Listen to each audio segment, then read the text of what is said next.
Here's a new one that's probably going to annoy a lot of people. Up.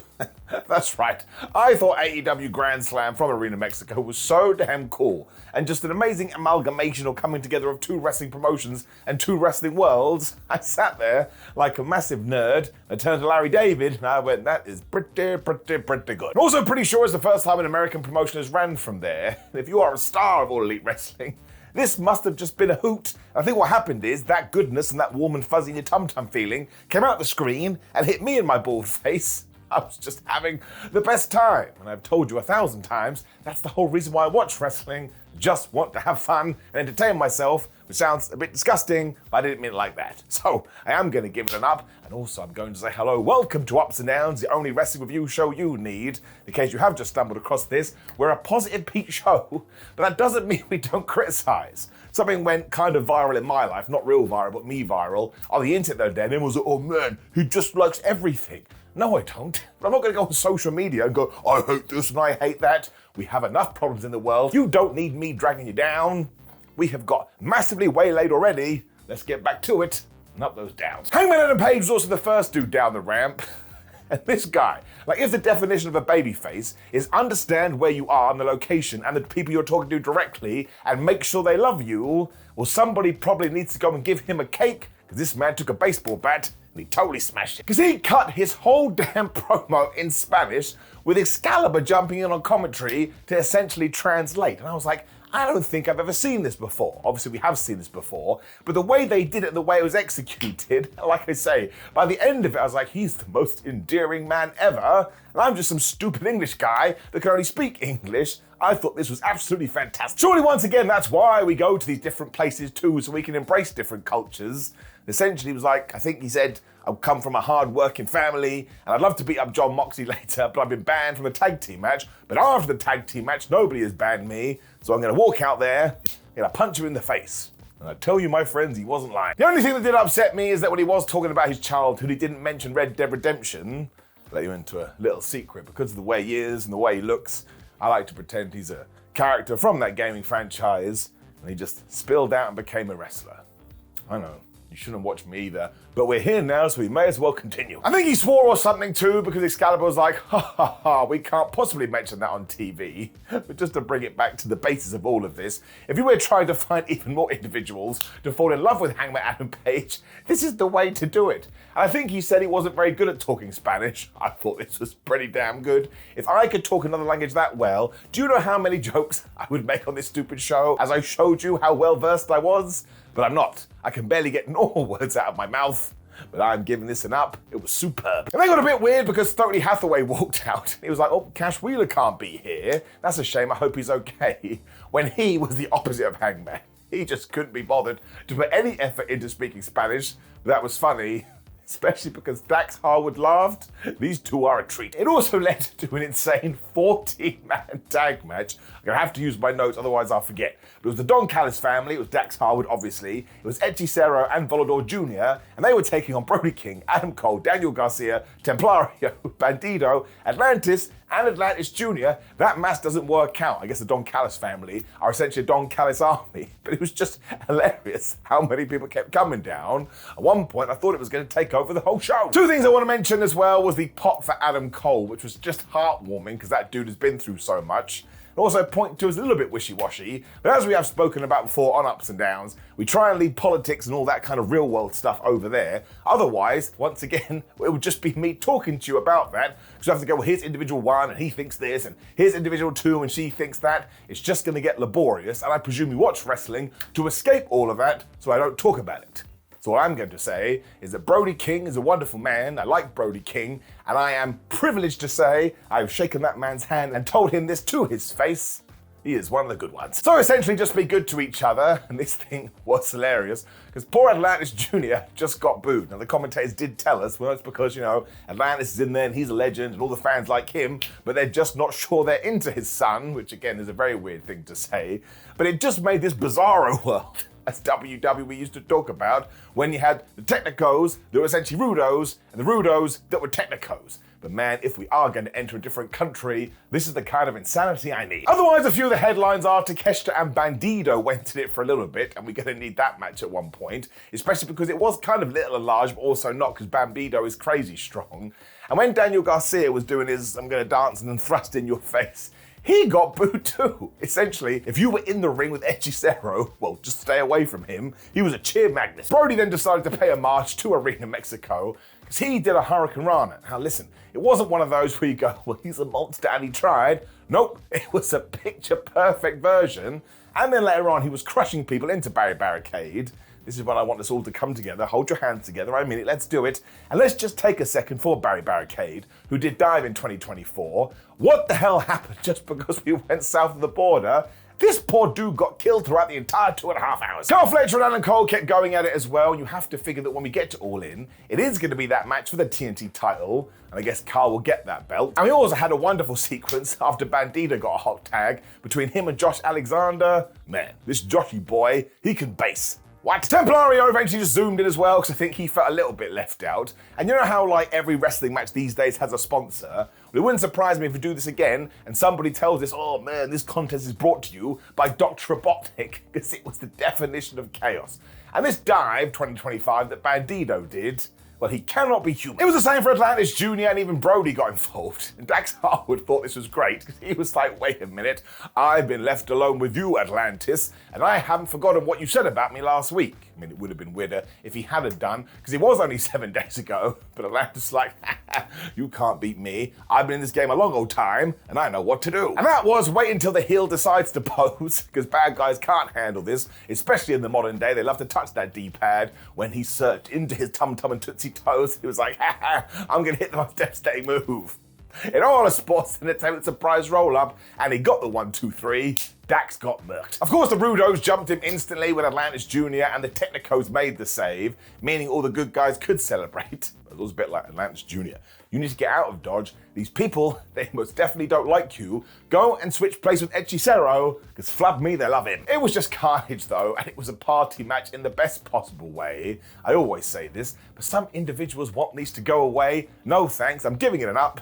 But also, we throw one on the randomizer. Listen, there's nothing wrong with random matches, but I like to create counters. This was totally nuts. Then got a video reminding you that Okada had tried to kill Kenny Omega last week, and my hand went up. Why were the police not notified? Especially because didn't he have a cop baton, like a police baseball stick thingamajig? That must have been theft.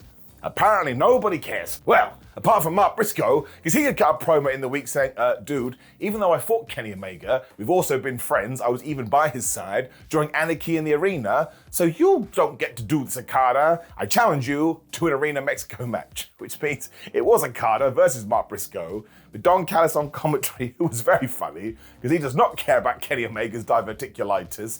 And this Mark Briscoe, one day surely he is going to become the AEW World Champion. He is just the absolute best. We also have to mention Okada as well, because this association with Don has been so smart.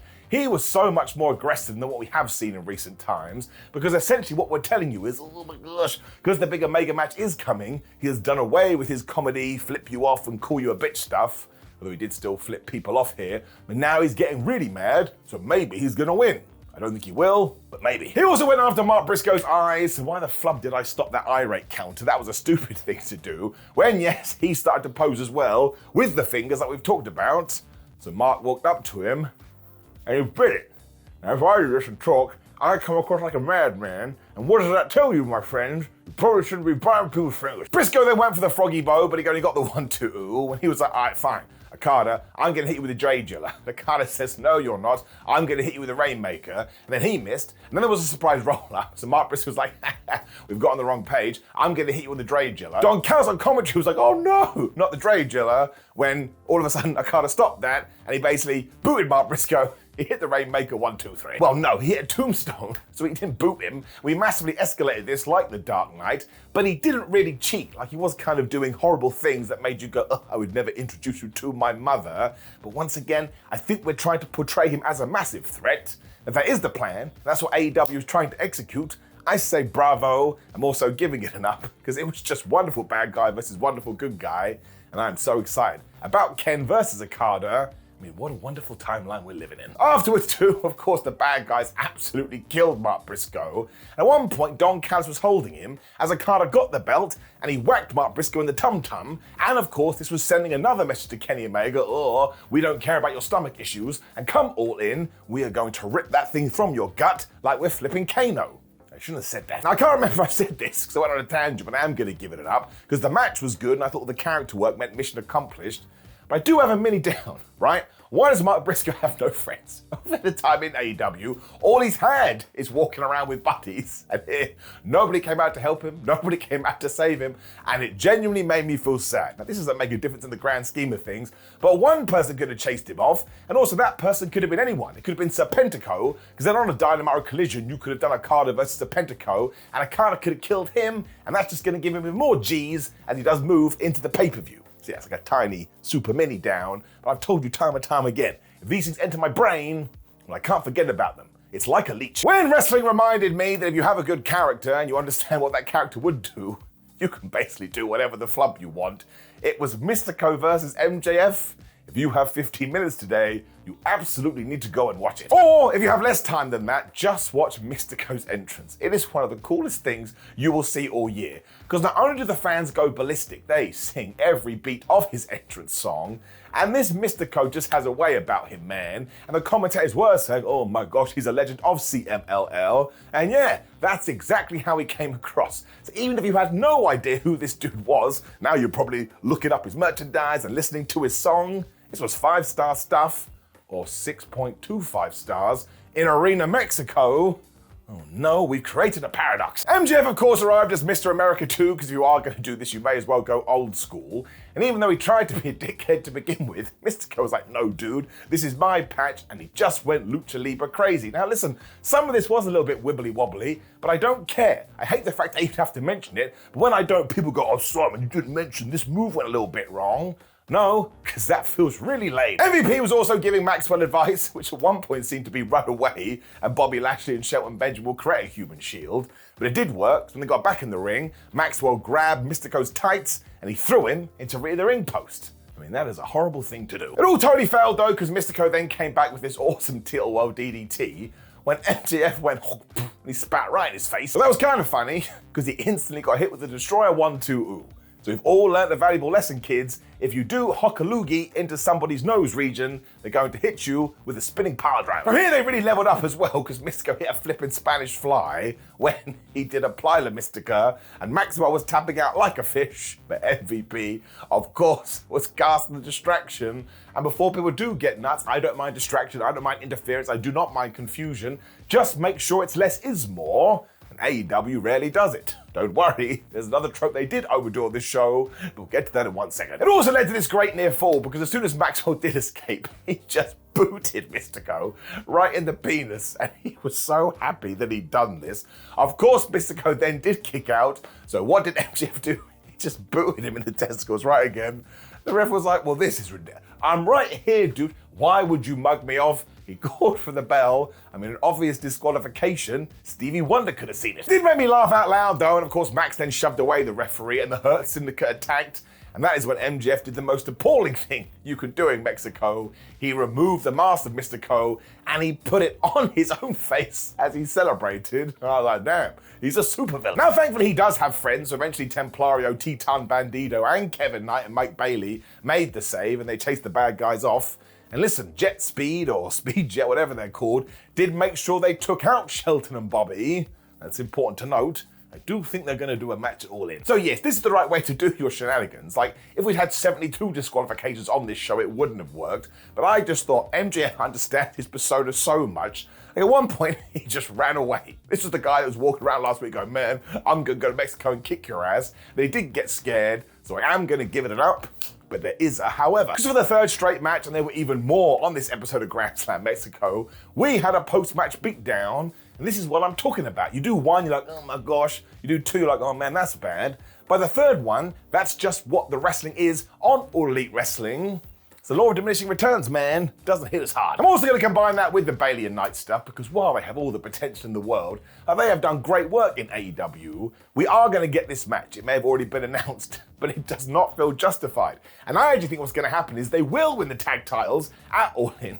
But it'll still be kind of crazy. If you do push those two things together, mostly all the post-match beatdowns, I am going to give it a down. I just don't like it when anybody overdoes stuff in wrestling. It's just how I see it. And you can say, Simon, that's because you watch too much of the product across all promotions. And you know what?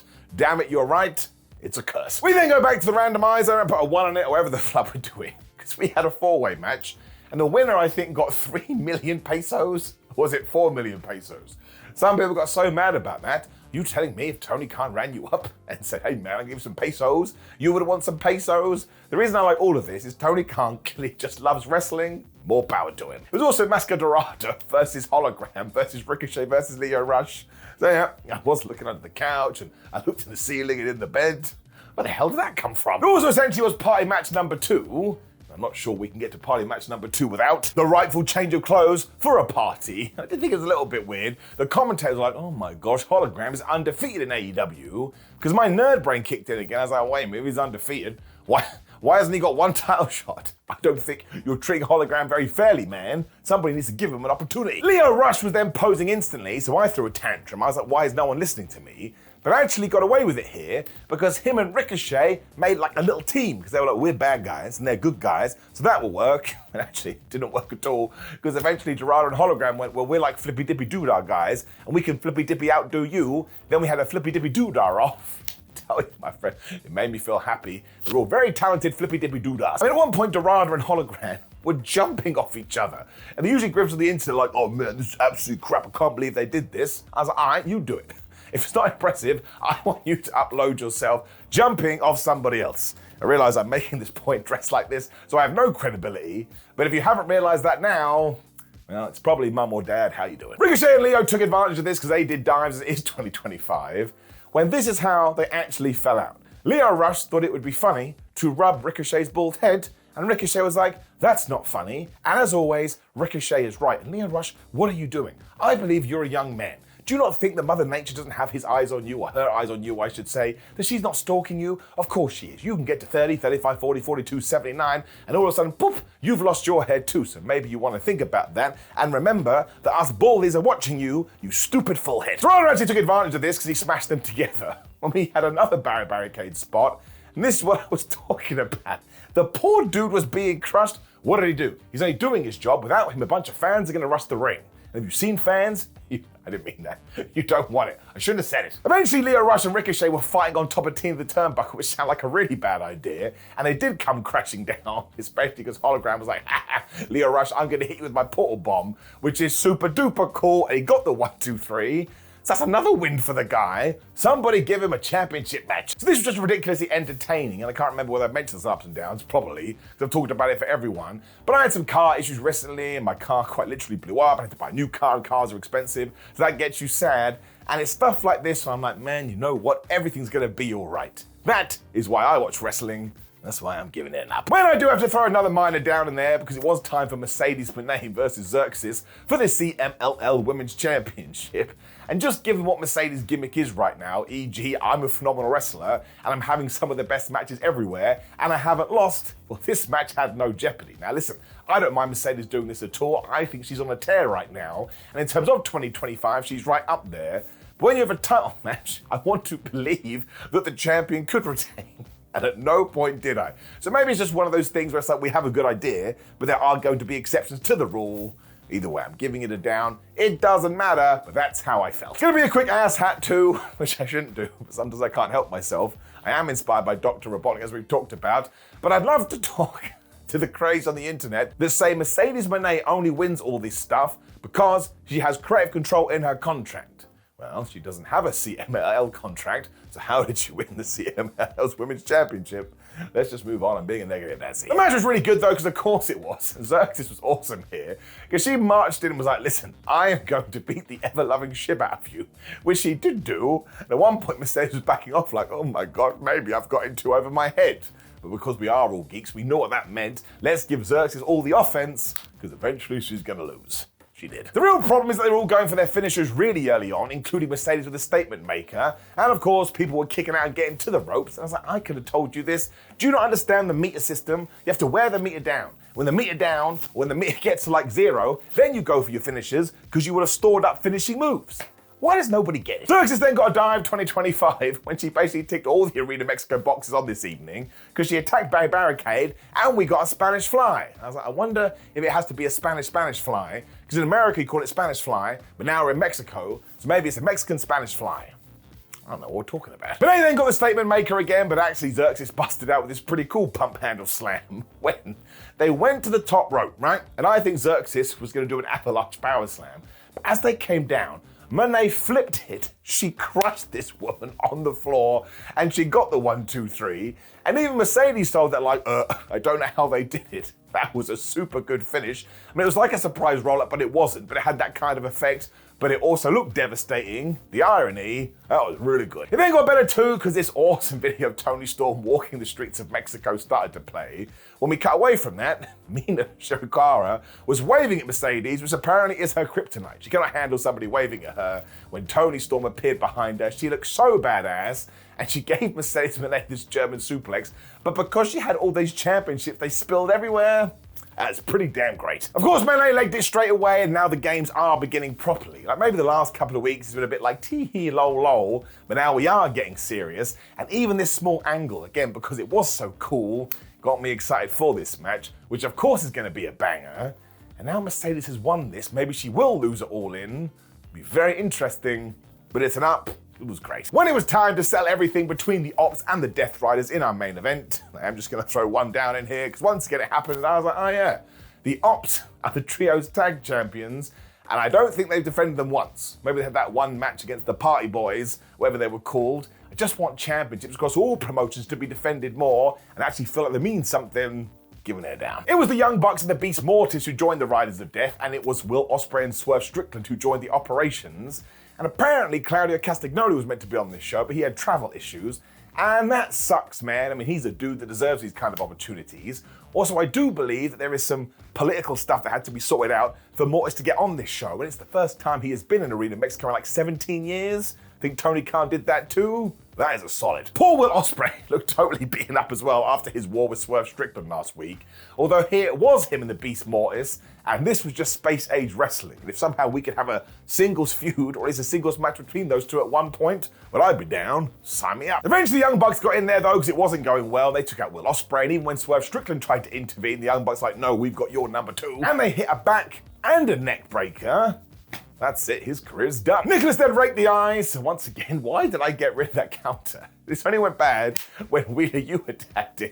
He got beaten up instantly. I tell you, I love Wheeler Yuta. This has become his role. And while eventually you could shuffle him up the top of the card because he's got the skills, being the dude that he's just there to get his ass whipped, well, it's making me like him more and more. I just enjoy it when a wrestler understands their position at the time. Samoa Joe also whipped his ass. So Shibata got in there, he whipped his ass too, when eventually he did get the tag to Jon Moxley. And that meant we went back to Jon Moxley and Samoa Joe, and they threw hands. I just love little things like this, because they have technically been feuding over the last few months, and they still hate each other. Eventually everybody was jumping onto everybody else, so Will Ospreay did a Sky Twister press from the top rope as he crushed the group. And basically, this led to the Powerhouse Hobbs hot tag, and he murdered the entire field. And I love this, because there was some serious star power and some serious stories in this match, but everyone still went, listen, we do have Powerhouse in the corner, he has to take everybody out, and he did. Tag and Sue went off when it did break down. It was Samoa Joe and Beast Mortis looking at each other, so they did some big men slapping man meat stuff.